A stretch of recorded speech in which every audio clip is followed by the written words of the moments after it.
Joining us now from the Pentagon on this Memorial Day is Admiral Mike Mullen, chairman of the Joint Chiefs of Staff, who's retiring this fall after 4 years as America's top man in uniform. Admiral, thank you so much for joining us. Well, it's good to be with you.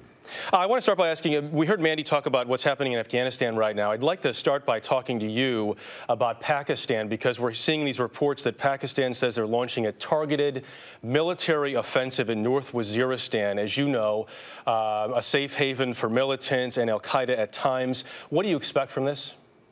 Well, actually, that's probably the most challenging area in Pakistan and on that Pakistan-Afghanistan border. So I'm encouraged to hear that they're doing that. The Pakistani military has actually been in a very tough fight in that part of their country for a significant period of time. And while we're going through a very difficult patch right now, we should never forget the sacrifices of the Pakistani military. They've lost thousands of their soldiers, thousands of their civilians. So it's a very, very tough fight, and it's a very important fight and a very important operation.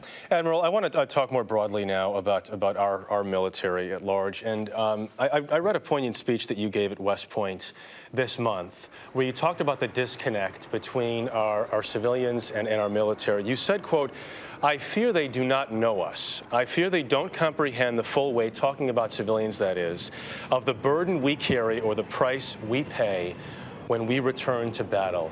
If that disconnect is there, how do we make it better? Well, I speak to this in terms of it being a two-way street. One of the reasons that I speak out on it is because I've seen it as I've traveled throughout the country.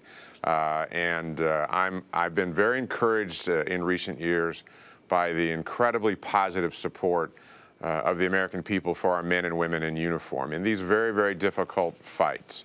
At the same time, I think there's a lack of knowledge in terms of the depth of what we've been through, the numbers of deployments, the stresses on our families, the wounds that they're suffering, visible and invisible. They're extraordinary young men and women who've made such a difference, who've gone off to war and done exactly what we have asked them to do. And so I just think we have to continue to work to make sure we're connected.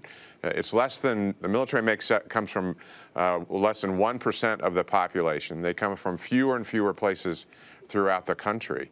And if we let this continue, at some point in time, we're going to wake up and we'll find out that we are disconnected. So I think it's very important to give this voice and to focus on it and actively make sure we're connected and that we understand each other. Admiral, we mentioned that you're leaving. Does a change of guard mean a change of strategy in Afghanistan? A year from now, where is Afghanistan at? Well, actually, I think from an overall strategy standpoint, we have obviously added these additional troops over the course of the last year. General Petraeus and others have focused on this comprehensive strategy, and we've really seen progress on the security side. And I think it's a very difficult fighting season right now. This will be a very tough year. We will sustain losses as we have just in the last few days, and every single one of those is a tragic, tragic loss. That said, I am confident by the end of the year that we'll be in a much better position, and I think be able to see much more clearly the longer-term potential for a positive outcome. Admiral Mike Mullen, we thank you for your time this morning, and by the way, on this Memorial Day, sir, we thank you for your service. Thank you very much.